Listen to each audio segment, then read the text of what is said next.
दुनिया एक वड्डे बुहरान की जद विच आ चुकी है। बहरी महाज जिहड़ा वो काफ़ी गर्म हो चुका है और समंदर दे विच तनाव और कशीदगी बरकरार है। हवा दे विच जंग का माहौल है। अमरीका और ईरान आमने सामने खड़े ने। दुनिया रुकी पई है।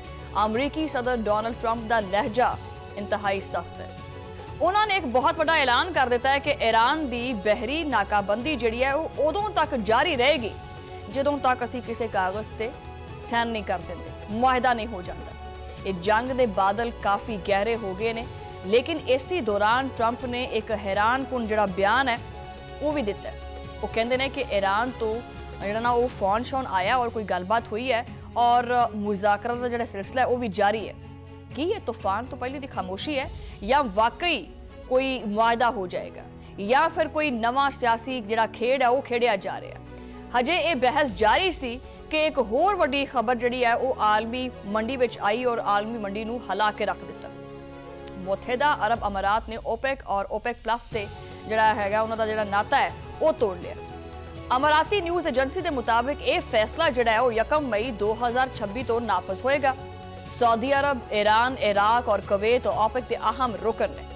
रूस और कई दीगर ममालिक भी इस गठजोड़ का हिस्सा ने, लेकिन हुण मुत्तहिदा अरब अमारात इस काफले तो अलग थलग हो गया और ये कोई मामूली फैसला नहीं हैगा। ये आलमी तेल की सियासत दे विच एक बहुत वड्डा जलजिला है और इस जलजिले के झटके जिहड़े ने वो पूरी दुनिया महसूस करती पई है।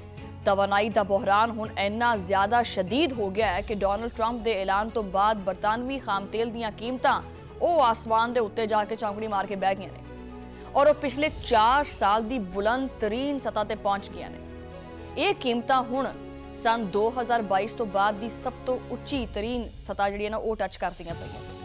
आलमी मंडी दे विच बरतानवी खाम तेल की कीमत दे विच 8% का वड्डा इजाफा होया, जिस तो बाद हुण नवीं कीमत $121 फी बैरल हो गई है।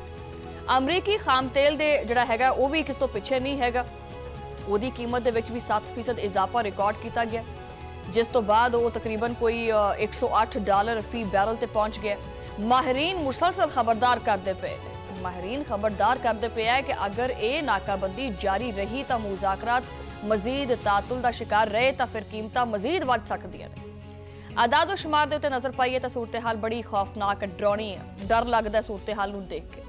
इस जंगी माहौल तो पहले खाम तेल सिर्फ $67.02 के उत्ते दस्तयाब सी। हुण जिहड़ा वो $100 की हद तक पार कर चुके। जिहड़ा बैरल खाम तेल है उसकी कीमत जिहड़ी जो पहले $73 फी बैरल सी हुण वो जनाब कोई $37 तक जिहड़ा ना उहदे च इजाफा हो गया। माहिरीन ने मैशियत का कहना है कि कीमतां विच जो मुसलसल इजाफा होंदा पिया आलमी सतह के उत्ते ये महंगाई का एक नवा तूफान लैके आ सकता है जिन्हों रोकना बड़ा मुश्किल हो सकता है।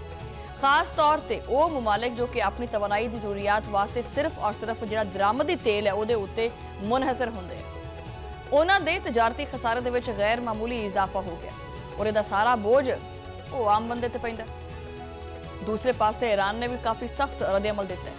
ईरान के चीफ मुज़ाकरात दा और स्पीकर कालिबाफ ने अमरीकी वज़ीर खजाना ने उन्होंने आड़े हथ लिया और आख्या है कि अमरीकी वज़ीर खजाना वर्गे लोगों के फजूल मशवरियां ने ही तेल जिहड़ा ना वो इस नहज तक पहुंचा दिता है और एक कीमत जिहड़ी ना वो छेती ही $140 तक जाएगी।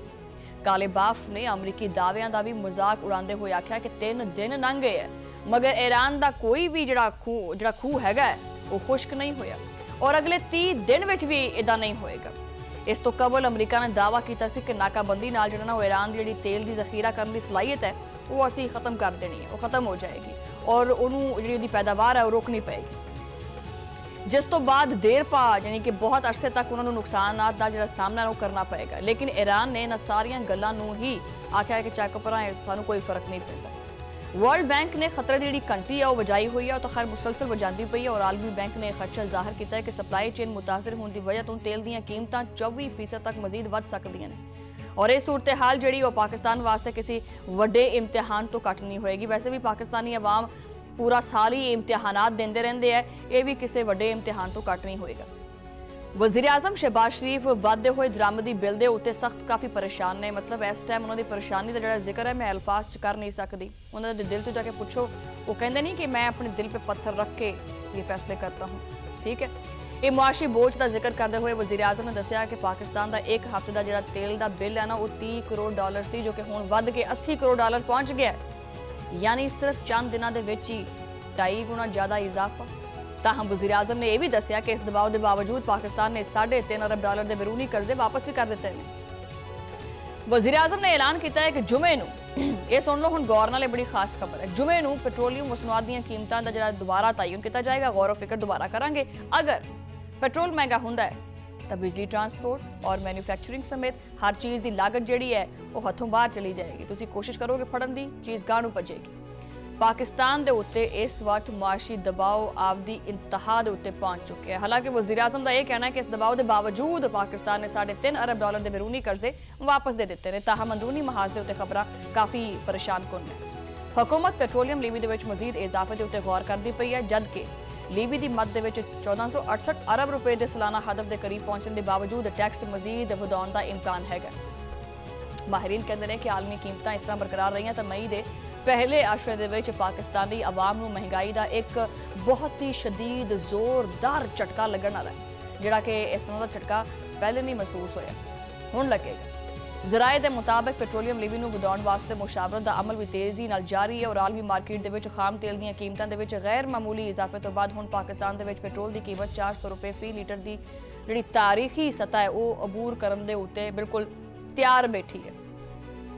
ਮੀਡੀਆ ਦੇ ਉੱਤੇ ਇਹ ਚੀਜ਼ਾਂ ਦੀ ਜਿਹੜੀ ਤਸਦੀਕ ਹੈ ਰਿਪੋਰਟਸ ਦੀ ਹੁੰਦੀ ਪਈ ਹੈ ਕਿ ਬੈਨ ਅਲ-ਅਕਵਾਮੀ ਮੰਡੀ ਦੇ ਅਸਰਾਤ ਹੁਣ ਬਰਾਹ ਰਾਸਤ ਮੁਲਕੀ ਕੀਮਤਾਂ ਦੇ ਉੱਤੇ ਪੈਣਗੇ। ਮਾਹਿਰੀਨ ਦੇ ਮੁਤਾਬਕ ਅਗਰ ਕੀਮਤਾਂ ਦਾ ਇਹੀ ਸਿਲਸਿਲਾ ਬਰਕਰਾਰ ਰਿਹਾ ਤੇ ਆਇੰਦਾ ਜਾਇਜ਼ੇ ਦੇ ਵਿੱਚ ਪੈਟਰੋਲੀਅਮ ਮਸਨੂਆਤ ਮਜ਼ੀਦ ਮਹਿੰਗੀਆਂ ਹੋਣਗੀਆਂ, ਜਿਹਦੇ ਨਤੀਜੇ ਦੇ ਵਿੱਚ ਹਰ ਚੀਜ਼ ਹੀ ਵਸੋਂਬਾਰ ਹੋ ਜਾਏਗੀ ਔਰ ਗਰੀਬ ਆਵਾਮ ਵਾਸਤੇ ਜ਼ਿੰਦਗੀ ਗੁਜ਼ਾਰਨਾ ਇੱਕ ਕੜਾ ਇਮਤਿਹਾਨ ਬਣ ਜਾਏਗਾ। ਲੇਕਿਨ ਆਖਿਰ ਦੇ ਵਿੱਚ ਇਹ ਚੀਜ਼ ਕਹਾਂ ਕਿ ਇਹ ਕੋਈ ਨਵੀਂ ਗੱਲ ਨਹੀਂ ਹੈ ਕਿ ਪਿਛਲੇ 75 ਸਾਲ ਤੋਂ ਜਿਹੜਾ ਨਾ ਮਹਿੰਗਾਈ ਦੀ ਜਿਹੜੀ ਰੇਸ਼ੋ ਹੈਗੀ ਉਹ ਪਛਾਣ ਨੂੰ ਨਹੀਂ ਗਈ, ਉਹ ਹਮੇਸ਼ਾ ਗਾਂ ਨੂੰ ਹੀ ਗਈ ਹੈ ਔਰ ਪਾਕਿਸਤਾਨ ਹਮੇਸ਼ਾ ਡਾਵਾਂ ਡੋਲ ਹੁੰਦਾ ਵੀ ਹਰ ਚੀਜ਼ ਤੋਂ ਬਾਹਰ ਨਿਕਲਿਆ ਆਉਂਦਾ ਹੈ। ਹੁਣ ਅਗਰ ਪੈਟਰੋਲ ਦੀ ਕੀਮਤ ਮਜ਼ੀਦ ਵੱਧਦੀ ਹੈ ਤਾਂ ਉਹਦੇ ਨਾਲ ਇਨਸਾਨ ਦੀਆਂ ਜਿਹੜੀਆਂ ਬੁਨਿਆਦੀ ਜ਼ਰੂਰਤਾਂ ਨੇ ਉਹ ਵੀ ਵਧਣਗੀਆਂ। ਉਹ ਬੋਝ ਹੁਣ ਪਾਕਿਸਤਾਨੀ ਆਵਾਮ ਚੱਕਦੀ ਹੈ ਜਾਂ ਹੁਕੂਮਤ ਕੋਈ ਰਿਲੀਫ ਦਿੰਦੀ ਹੈ, ਇਹ ਤਾਂ ਆਉਣ ਵਾਲਾ ਵਕਤ ਹੀ ਤੈਅ ਕਰ ਸਕਦਾ ਹੈ।